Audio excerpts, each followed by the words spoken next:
আসসালামু আলাইকুম। ওয়াইটি শিমুল থেকে আপনাদের সবাইকে শুভেচ্ছা জানাচ্ছি। আশা রাখি আল্লাহর রহমতে আপনারা সবাই ভালো আছেন। আর এটি ছিল কুয়াকাটা আমাদের শেষ দিন। আমরা এই যে হোটেল থেকে সবাই বের হয়ে আসতেছি। আমাদের হোটেলে চেক আউট ছিল 12:30টার দিকে, কিন্তু তারা আমাদের আরও 1 ঘন্টা বেশি সময় দিয়েছিল থাকার জন্য। আর আমরা বাচ্চাদের সাগরে গোসল টোছল করে প্রায় 2টার দিকে আমরা বের হয়ে গিয়েছি। আর প্রচুর রোদ ছিল। আর আমরা এখান থেকে ডাইরেক্ট বরিশাল চলে যাব। আর তারপরের দিনই আমরা ঢাকায় এসে পড়ব। আমাদের কিন্তু টিকিট আগেই কাটা ছিল। আর যেহেতু দুপুরবেলা ছিল, তো ভাবলাম কাউন্টারে ব্যাগ রেখে বাচ্চাদের দুপুরে খাবার খাইয়ে তারপর আমরা গাড়িতে উঠব। তো যে কথা সেই মোতাবেকই কাজ। আর আমাদের হোটেল থেকে কিন্তু কাউন্টারে যেতে 10 মিনিটের সময় লাগে, তাই আমরা পায়ে হেঁটেই যাচ্ছিলাম।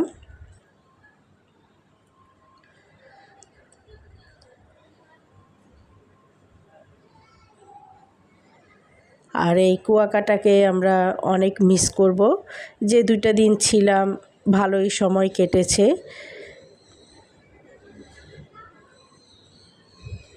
আর এই যে এই হোটেলে আমরা বাচ্চাদের নিয়ে খাবার খাওয়াতে এসেছিলাম। এই হোটেলের খাবারগুলো কিন্তু খুবই মজার ছিল। আপনারা যদি কেউ কুয়াকাটা আসেন অবশ্যই এই হোটেলে এসে খাবার খাবেন।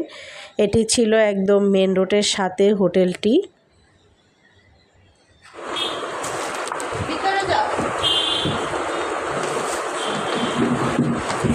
আলিফ ভাইয়া ডাক দেই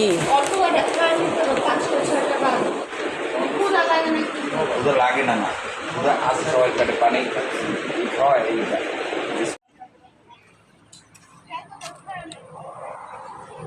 আর এই তো আমরা এক অটোতে করে আমরা একটি পেট্রোল পাম্পের সামনে আসলাম। এখানে কিন্তু আমাদের গাড়ি রাখা ছিল, মানে আমরা যে বাসে আসব। আর হঠাৎ করে দেখতে পেলাম একটা গাছে প্রচুর কাঁঠাল। ভাবলাম সে ভিডিওটা আপনাদের সাথে শেয়ার করি। আর এই যে দেখতে পাচ্ছেন আমরা পরিবারের সবাই দাঁড়িয়ে আছি যে কখন বাসে উঠব। বাস কিন্তু আমাদের পাশেই ছিল, সেটা আপনাদের দেখাচ্ছি। আর ওই যে বাসটি দেখতে পাচ্ছেন, বাসটির নাম তুহিন। সেই বাসটি ছিল, কিন্তু সেটা একটু লেটে ছেড়েছিল 3:30টার দিকে। তাই আমরা বাসের ভিতর না উঠে বাহিরেই অপেক্ষা করছি, কারণ বাহিরে প্রচুর বাতাস ছিল আর পরিবেশটাও খুব ভালো লাগছিল। তাই ভাবলাম যে বাসে উঠে না বসে থেকে এখানে একটু হাঁটাহাঁটি করে কথা বলে সময় কাটাই।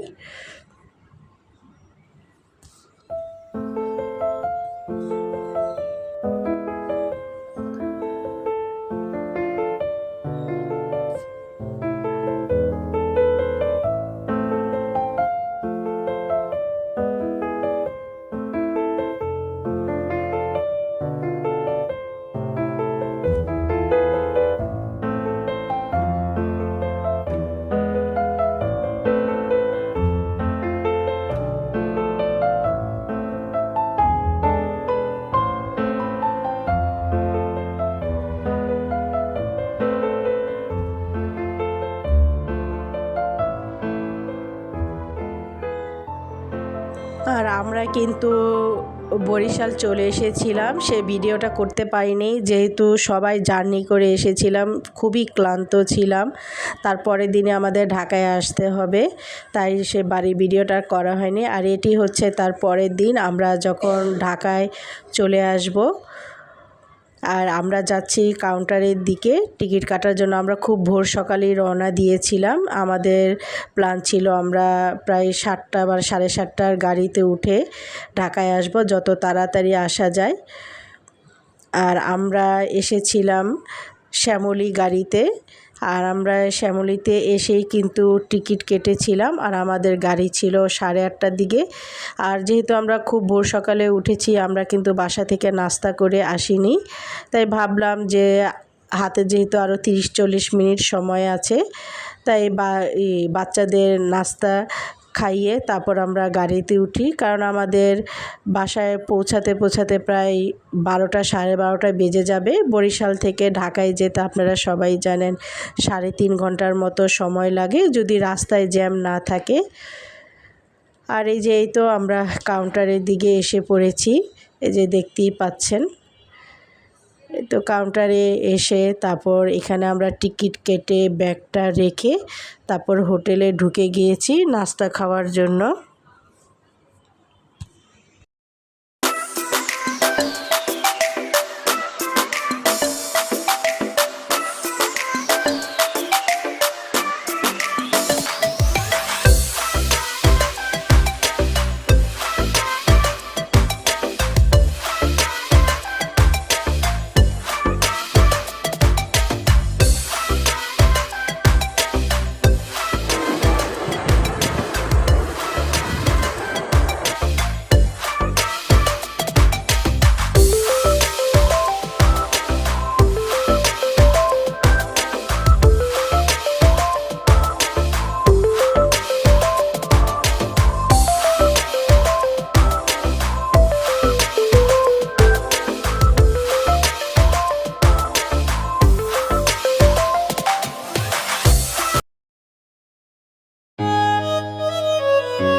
আর আমরা এই তো বাসায় এসে পড়েছি।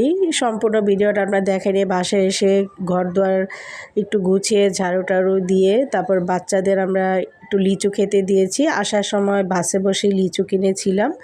আর এখানে আমি দ্রুত রান্না বসে দিয়েছি।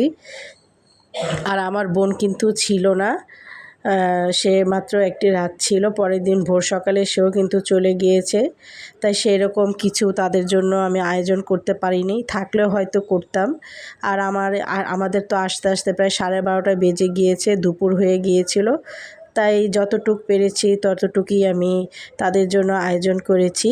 আর তাদের কাছে খুবই ভালো লেগেছে খেতে, সবাই পেট ভরে ভাত খেয়েছে, সেটা আমার কাছে খুব ভালো লেগেছে। ইলিশ মাছ ফ্রাই, আলুর ভর্তা, লেবু, করলা ভাজি, চিংড়ি মাছ ভুনা, ডাল আর ভাত আর লবণ আর প্লেট।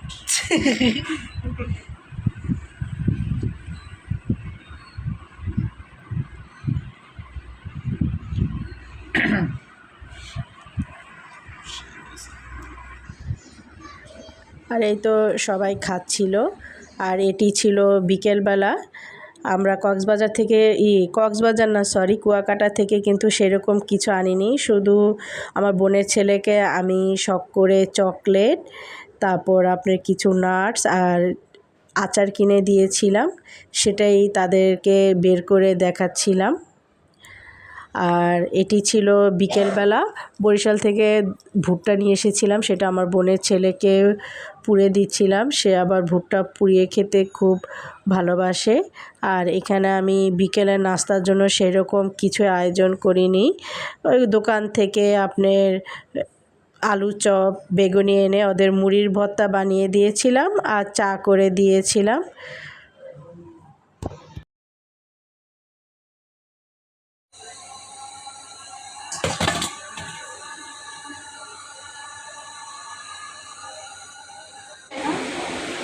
আর এই তো বোনেরা চলে যাচ্ছে, খুবই খারাপ লাগছিল, যদি আর 2-3টা দিন থাকতো তাহলে ভালো লাগতো।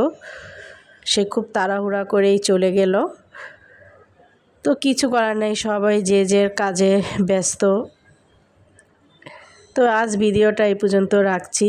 আগামীকাল যদি পারি নতুন আরেকটি ভিডিও নিয়ে আপনাদের মাঝে হাজির হওয়ার চেষ্টা করব, কারণ আমি একটু খুব অসুস্থ, ঠান্ডা লেগেছে, তাই কোনো কিছু ভিডিও করতেও ভালো লাগে না। এটি যেহেতু আগের ভিডিও ছিল তাই আপনাদের কাছে শেয়ার করতে পেরেছি। দেখি আল্লাহ যদি তৌফিক দান করে তাহলে আগামীকাল নতুন আরেকটি ভিডিও নিয়ে আসার চেষ্টা করব। সে পর্যন্ত আপনারা সবাই ভালো থাকুন, সুস্থ থাকুন, যে যার স্থান থেকে নিরাপদে থাকুন। আল্লাহ হাফেজ।